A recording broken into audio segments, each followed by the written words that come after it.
બજાર જેવા ઘરે તમારા અડદિયા બનાવવા હોય તો સંજયભાઈ જબરજસ્ત મસ્ત રેસીપી બતાવી છે. તો આ તમે જો અડદિયા જોઈ રહ્યા છો ને, જો નજીક આવો ને બતાવો તમે. એટલે આવા અડદિયા આપણે ઘરે બનાવવા હોય ને તો જે આપણે ભૂલ કરતા હોય છે ને એ વિડીયો જોઈ લો એટલે તમને ખ્યાલ આવી જાય કે આપણે શું ભૂલ કરીએ છીએ. તો હવે આખી રેસીપી તમે જુઓ, તમને મજા કરાવો.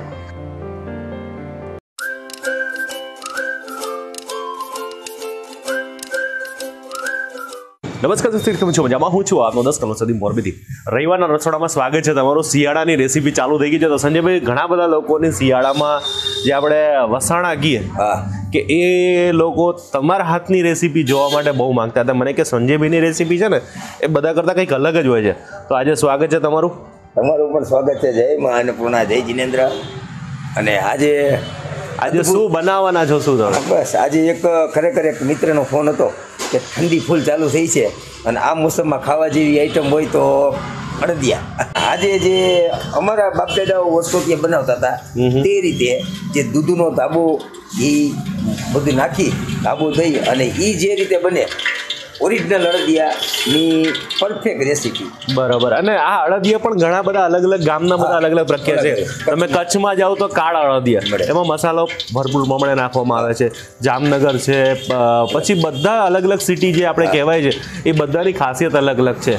તો એમાંની આપણે વાંકાનેરમાં જે રીતે અડદિયા બને ને એ રીતની આ તમને રેસીપી દેખાડું. વાંકાનેર એટલે જૈનોની નગરી અને એની અંદર અડદિયા રહીએ ને ખરેખર અત્યારે અમારા જે કંઈ ભાઈઓ છે ને ત્યાંથી વાંકાનેરમાં સિસ્ટમ કેવી આજની તારીખમાં વેચાણથી નહીં લેવાના, બજારમાંથી કિલો લોટ, ખાંડ, ઘી, તેલ બધું આવું લઈ અને ત્યાં ઘરે દઈ જાય અને આવીને બનાવી દેવાના પ્યોર માલ. કેમ કે બજારમાં એવું વિશ્વાસ ન હોય કે આ પ્યોર મળશે કે નહીં મળે. હા, ચોખ્ખું ઘી, ચોખ્ખું ઘી. વાંકાનેરમાં ઘી માવાનું ઘી ઘર એટલે ત્યાંથી બધી વસ્તુ લઈ આવી અને ઘરે આવી અને બનાવવાની. સંજયભાઈ, આપણે આમાં કેટલી કઈ વસ્તુ જોઈશે એ કહો. આની અંદર અત્યારે જે મુખ્ય સામગ્રીની અંદર અડદનો લોટ હોય છે. અડદનો લોટ? હા. એમાં બીજું કઈ લોટમાં બીજું કઈ ના આવે ને? કોઈ પ્રકારનો નહીં. અડદનો એટલે કેટલો લેવાનું હોય આ બધું સામગ્રી? કારણ આ તો બધું માપ જોઈએ. આનું માપ પરફેક્ટ જોઈએ. જેવી રીતે 1 કિલો અડદનો લોટ હોય તો એની સામે 1 કિલો ખાંડ. 1 કિલો ખાંડ. 1 કિલો ખાંડ. એની સામે 1 કિલો ઘી. એટલે 3 નું સરખું માપ.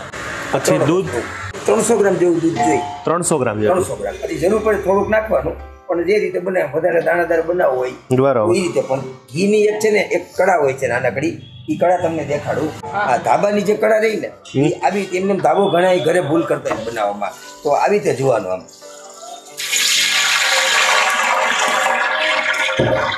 એટલે આટલો તડતો અવાજ આવે એટલે ઘી ગરમ થઈ ગયું. બરાબર.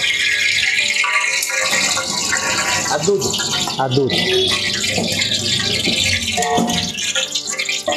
હવે આ ઘી ગરમ આમાં નાખો. ગરમ કરીને આમ નાખી દેજો. અમે ઘી દૂધ આપણું ઘી દૂધ બધું ઘી નાખવાનું કે થોડું જ નાખો? દેતું દેવાનું એટલે ખબર પડી જાય. તું અમારે હવાજ ને એકા શું કરે? ધાબો અડદિયાનો દઈ એમ ને? રાજુભાઈ વગર બધું એમ બધા લોકો યાદ કરે. રાજુભાઈ કેમ દેખાણા નહીં? હવે એમાં પાછું થોડુંક જો જરૂર પડશે. આવી રીતે થઈ ગયો લકોરો છે. બરાબર. એટલે થોડુંક માપ પ્રમાણે નાખતું જવાનું.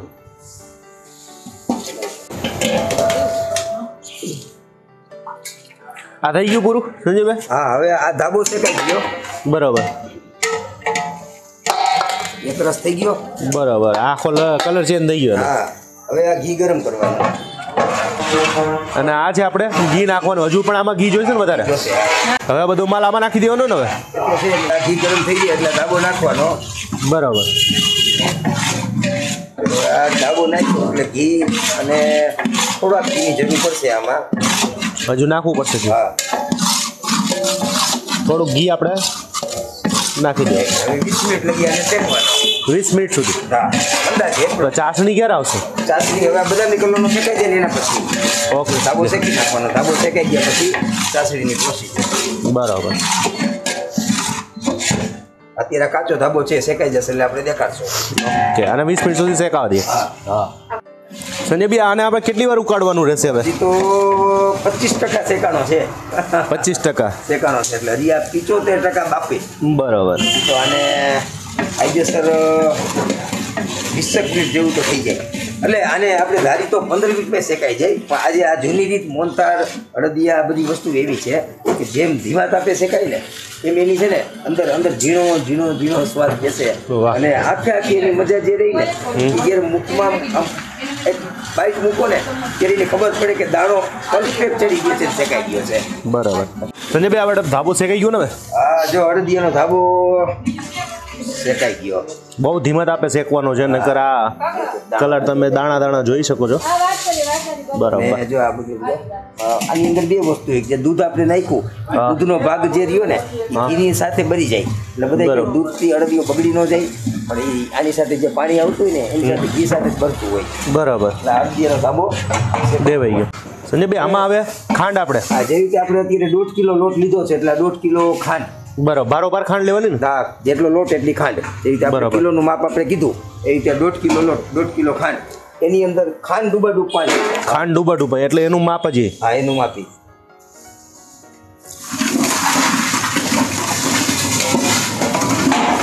હવે આને 10 મિનિટ ચાસણી કરતા થાય. બરાબર. અંદર જાવંત્રી, તજ, લવિંગ, એલચીનો પાવડર, ગુંદકણી અને અડદિયાનો મસાલો. એ તો કોઈ પણ ચાલે ને? હા, ગમે. બરાબર. પછી આમાં કાજુના કટકા અને બદામના કટકા. પછી આ કિસમિસ, કેસર આવશે આમાં? કેસર, હા, સાચી છે. મજા જ બધી શિયાળુ વાસણા છે એટલે અંદર ગરમ પદાર્થ જોઈએ. પિસ્તા આટલી વસ્તુ જોઈશે. આટલું મટીરિયલ જોશે. અને ભાઈ હવે આમાં ઘણી વખત ઓલો કચરો કાઢવાનો હોય. હા, જો આ જે આમ કેમ બોડીના કચરા હોય તો બધા અમુક યોગા કરવાથી નીકળ્યા, શ્વાસ લેવાથી નીકળ્યા, એમ અમુક જો આ જે રહ્યો ને આની અંદર ખાંડમાં માઇનોર કચરો હોય ને, દૂધ નાખી દો એની અંદર જે મેલનો ભાગ હોય બધો કાઢી લેશે, ખેંચી લેશે. દૂધમાં જે શક્તિ છે એ તો બધાને ખબર છે, દૂધ કેટલું તાકાત આપે છે. 100%. અને શરીરમાંથી કચરો કાઢવાનું મુખ્ય કામ. એટલે અમારે ચાસણી રહી રાજુભાઈ છે. હા, આખું ચેન્જ થઈ ગયું, કલર ચેન્જ થઈ ગયો. હમણાં અંદરથી જે મટીરિયલ પડ્યું છે બધું કાઢી લેશે, એ બહાર કાઢી નાખશે. છે પાણી નાખવાનું? હા, જો પાણી નાખો એટલે અંદર ઉપરો બેસી જાય અને જો કચરો આપણી ઉપર આવી ગયો. હા, હવે ઝીણી નજર કરો. જેટલો આ બધો આપણે શરીરમાં જતો હશે ને તો આ કચરો કાઢવાની ઠીક છે ભાઈ. જારીમાંથી કાઢી લેવાનું.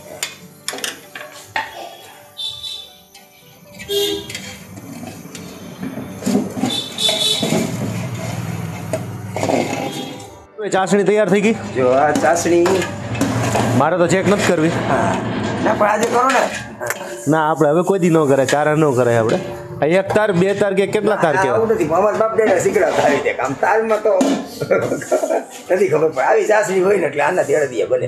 બરાબર. કેસર ભાઈ આખો કલર ચેન્જ થઈ ગયો. 10% કાચું રાખ. આ ચાસણી એમાં નાખી દેવાની.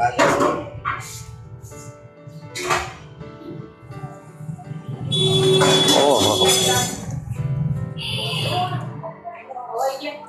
પિસ્તા છોડ છે. આ પિસ્તા ડ્રાયફ્રૂટ બધા એમાં નાખી દેવાના. હા, આ કિસમિસ છે. કાજુ ને બદામ. કાજુ બદામ છે.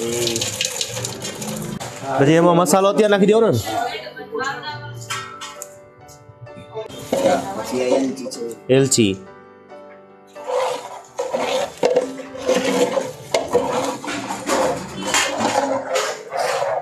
અને ભાઈ હવે આપણે આ બધું હવે આ ચાસણી નાખ્યો એટલે કલર આખો ચેન્જ થઈ ગયો ને. થઈ ગયો.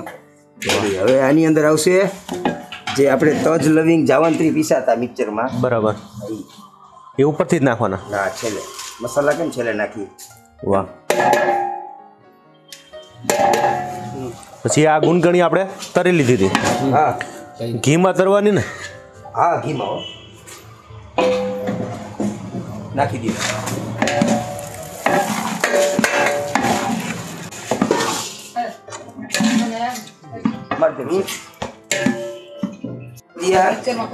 આપડા તૈયાર થઈ ગયા એમ ને? વાહ અડદિયાનો લચકો આ લચકો ને પછી આના લચકો શેફ આપી દો એટલે સંજયભાઈ આપણા અડદિયા તૈયાર થઈ ગયા છે. ગરમ ગરમ ખાવ તો લચકો ને ઠરી જાય એટલે પછી અડદિયા થઈ ગયા.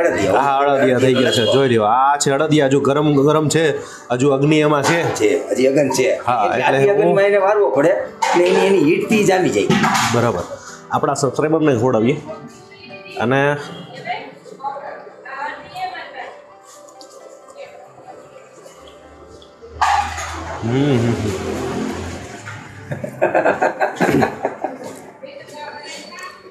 નદીયામાં બહુ ગળ પણ લાગતી. નદીયામાં ઓલો કહેવાય ને ઘીનું પ્રમાણ પણ એટલું બધું નથી. અને મેન જે કહેવાય ને કણી કણી જે તમે જે આમાં શેકવાની મેન મોનોપોલિક છે. આપણે ઉતાવળ કરીને શેકીને આપણે આ બહુ ધીમા તાપે એકદમ શેકવાનું હોય છે, કારણ કે આપણે ઘરે ઉતાવળ જ કરતા હોય છે એટલે એ મિસ્ટેક થાય છે. અને બીજી મિસ્ટેક એ કે આપણે ખાંડ નું પાણી આપણે વધારે નાખતા હોય છે, એટલે ખાંડ ડૂબે એટલું જ પાણી નાખવાનું. અને આમાં તમે માવો નથી નાખ્યો છે. એટલે સર જે સિઝન આઈટમ જે છે માવામાંથી મીઠાઈ બને એ નહીં બને, પણ ખરેખર અડદના લોટના અડદિયા ખાવાની જે મજા છે ને, મેન આ અડદનો લોટ ખાવાનો. મેન આપણે જે ખાવાની મજા છે એ અડદનો લોટ. બાકી માવા ખાવાની એની તો ઠીક છે, એની મજા અલગ છે, પણ સાચો શરીરમાં અડદનો લોટ ને ગાયનું ઘી જાય. આવું કેદી ચાલુ કરતો બધાને ખાવા છે અડદિયા? ચાલુ મોરબીમાં તો આપણે ચાલુ જ છે, અને આ તો સિઝન હતી કેટરસની, અને હવે આ પાછું ગાંઠિયા ટૂંક સમયમાં ચાલુ કરશે. એટલે ગયા વખતે કાટલાના લાડવા અડદિયા ધૂમ મચાવ્યા હતા. આ વખતે કંઈક કરશું, કંઈક ઠંડીની મોસમ છે. આજના અડદિયા બહુ જબરજસ્ત છે, અને સંજયભાઈ અહીંયા જ છે એ ખાસ કહું છું. હવે નેક્સ્ટ વિડીયોમાં તમારે શું રેસીપી જોઈએ છે નીચે કોમેન્ટ કરજો. ઘણા બધા મિત્રોની કોમેન્ટ હતી કે શિયાળો આવ્યો છે તો અડદિયા સંજયભાઈ ક્યારે બનાવશો? તો આજે સંજયભાઈના અડદિયા તમે ટેસ્ટ કરજો, ઘરે બનાવજો. સંજયભાઈ કોઈ આમાં મોનોપોલિક રાખતા નથી, કોઈ એવું બતાવે એવું નથી કે આ બનાવશો તો સારું ખાશો. ઘણા લોકો શીખે છે. આજે તમે કાલે મને કીધું કે 1 મિલિયન શું? હા 1 મિલિયન આપણા ઊંધિયાના વિડીયોમાં જોયા. તો આજે માણસો કાલના વિડીયોમાં 1 લાખ લોકો તો કાલનો ઊંધિયાનો વિડીયો જોઈ નાખ્યો. એટલે ઘરે સારું જોશો, સારું બનાવશો. સાચો હેતુ કમલેશભાઈનો અને અમારો એ છે કે સારું ઘરે જમશો તો સારું. થોડીક કોવિડ પરિસ્થિતિને ધ્યાનમાં લઈ અને આ રેસીપી સારી ચાલે છે અને બધા બનાવે છે. એટલે એ દ્રષ્ટિથી આ રીતે બનાવશો એટલે 100% સારું બનશે. તમારો અને મારો કોઈ સ્વાર્થ નથી. આનું પૂન કોને મળે છે? આપણા છોકરાઓને.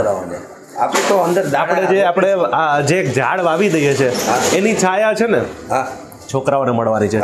તો આ વિડીયો શેર કરી નાખજો. મળીશ નવા વિડીયો સાથે, નવી મોત સાથે. મળશું મેળે કેડે, મળશું ગામ ગીએ. નહીં મળી આ મેકરણ થઈ દી આ ધરતી ધકતી. હરિમ દોસ્ત જેમાં જય મોગરેન જૈન 8